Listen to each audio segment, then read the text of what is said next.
পছন্দ হয়েছে তো ওটা গরু আমি নিব। ঠিক আছে নেন ভাই, আপনি একবার ফিস বইলে দিবেন কত লাখ টাকা।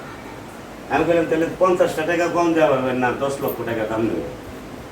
বললো ঠিক আছে ভাই, আমি রাত্রে আমি কথা বলবো। মানে রাত্রে কয় ভাই আমার গরু, আমার বিবি কালকে সকালবেলা হজে মেলা করছে, আমার ছেলে হজে মেলা করছে, এই গরুতে আমার দেওয়ান লাগবে। আমি নেন, পয়সাতে নেবেন। সেই মানুষ সকালবেলা উঠে ঘুরে আমার ফোন দিছে, ভাই আমার মহিলা এখন হজে মেলা করছে, ফ্ল্যাট আজকে 6টায়, আপনার বাসায় যে আমি আসতেছি গরু নেবেন। ঠিক আছে আসেন। ওই আমার বাসা সাইডে মনে করেন 27 কিলো থাকে। কয় ভাই আমি এই জায়গায় আইছি, আয়া আমার প্রাইভেট কার নষ্ট হয়ে গেছে, গাড়ির রিং নষ্ট হয়ে গেছে, আপনি 10,000 টাকা আমার মোবাইলে পাঠাই দেন। আমি কই ভাই আপনি আমার বাসায় আসবেন, আমার গরু নেবেন নাকি, আপনার এই নাম ব্যাপারে যদি করেন। সুপ্রিয় দর্শক, আসসালামু আলাইকুম। দর্শক, আপনাদেরকে প্রীতীয় শুভেচ্ছা জানাচ্ছি নতুন আরেকটি প্রতিবেদন।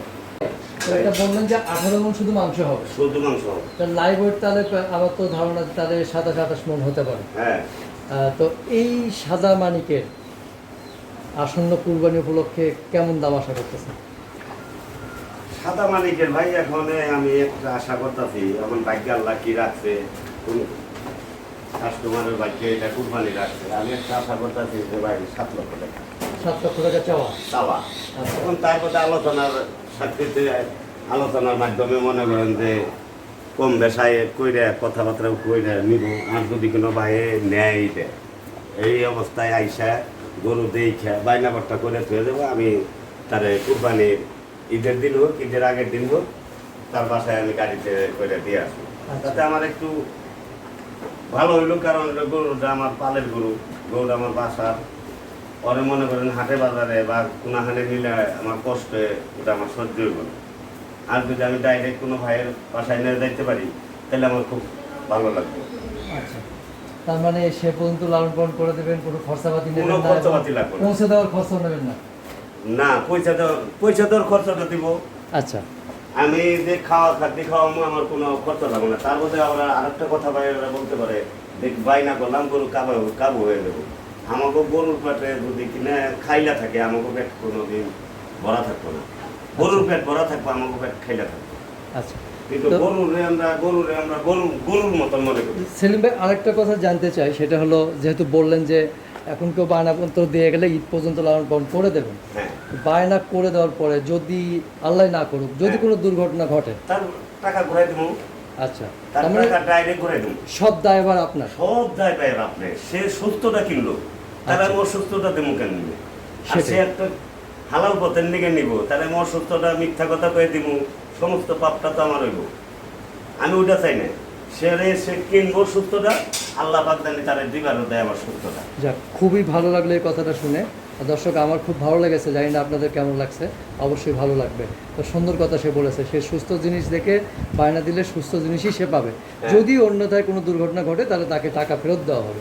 খুব সুন্দর কথা। টাকার সাথে সাথে ফেরত দেওয়া হবে। যাক, তো আবার একটু আসার ঠিকানাটা বলেন।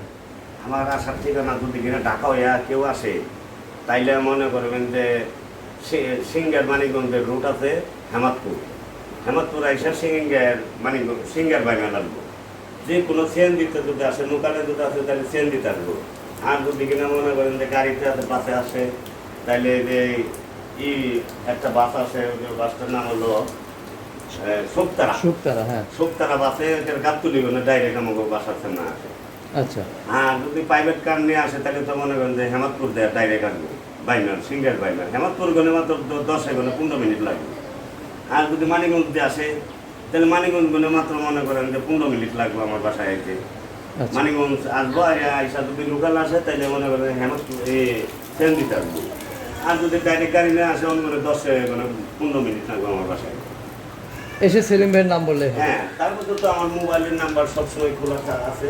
আচ্ছা, আমি আরেকটা কথা জানতে চাচ্ছি, এই গরুটার কয়েকদিন আগে প্রতিবেদন করেছিলাম। আচ্ছা, কি বাটপানি খপ্পর করেছিলেন, সম্পর্কে বলবেন?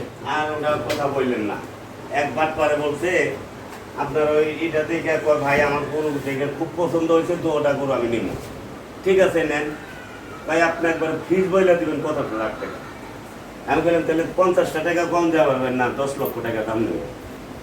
বললো ঠিক আছে ভাই, আমি রাত্রে আমি কথা বলবো মানে। রাত্রে কয় ভাই আমার গরু, আমার বিবি কালকে সকালবেলা হজে মেলা করছে, আমার ছেলে হজে মেলা করছে, এই গরুতে আমার দেওয়ান লাগবে, আমি নেন পয়সাতে নেবেন। সেই মানুষ সকালবেলা উঠে ঘুরে আমার ফোন দিছে, ভাই আমার মহিলা এখন হজে মেলা করছে, ফ্ল্যাট আজকে 6টায়, আপনার বাসায় যে আমি আসতেছি গরু নেবেন। হুম। ঠিক আছে আসেন। ওই আমার বাসা সাইডে মনে করেন 27 কিলো থাকে। কয় ভাই আমি এই জায়গায় আইছি, আয়া আমার প্রাইভেট কার নষ্ট হয়ে গেছে, গাড়ির রিং নষ্ট হয়ে গেছে, আপনি 10,000 টাকা আমার মোবাইলে পাঠাই দেন।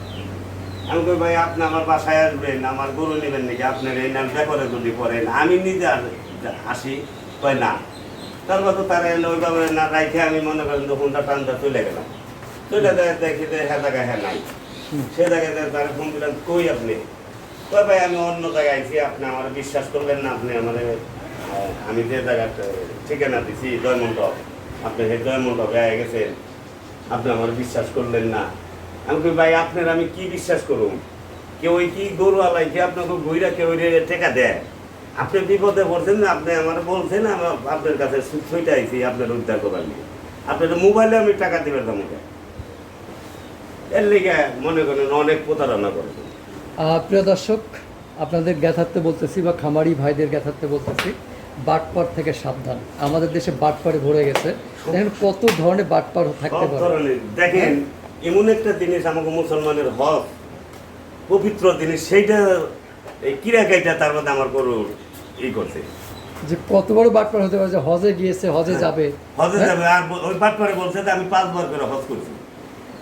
আপনার হজের দোয়াইদা বললাম, আপনার গরু তো আমি নিলাম, সেই লোকে আমারে আইসা বলে যে বিকাশে টাকা পাঠাই দেয়। আপনার কথা শুনে আমার কাছে মনে হচ্ছে যে ওই লোক, ওই বাটপার বকা দেওয়া আসলে ঠিক না, মনে হয় মায়ের গর্ভে থেকে জন্ম মার নেয়। গর্বে গেলেও ধর্ম না নাই। তাছাড়া তো আমার পবিত্র এই হজের দোয়াইদা কেউ এইভাবে করতে পারে? ও মার পেটে গেলে ধর্ম না নাই, ও একটা কুত্তার পেটে গেলে ধর্ম হয়েছে। খামারি ভাইয়েরা সাবধান হয়ে যান চিটার বাটপার থেকে। তো সেলিম ভাই, ভাই আমরা শেষ করবো, আবার দেখা হবে ইনশাল্লাহ। ভালো খোদা থাকবেন। হাফেজ, আল্লাহ হাফেজ। আসসালামু আলাইকুম।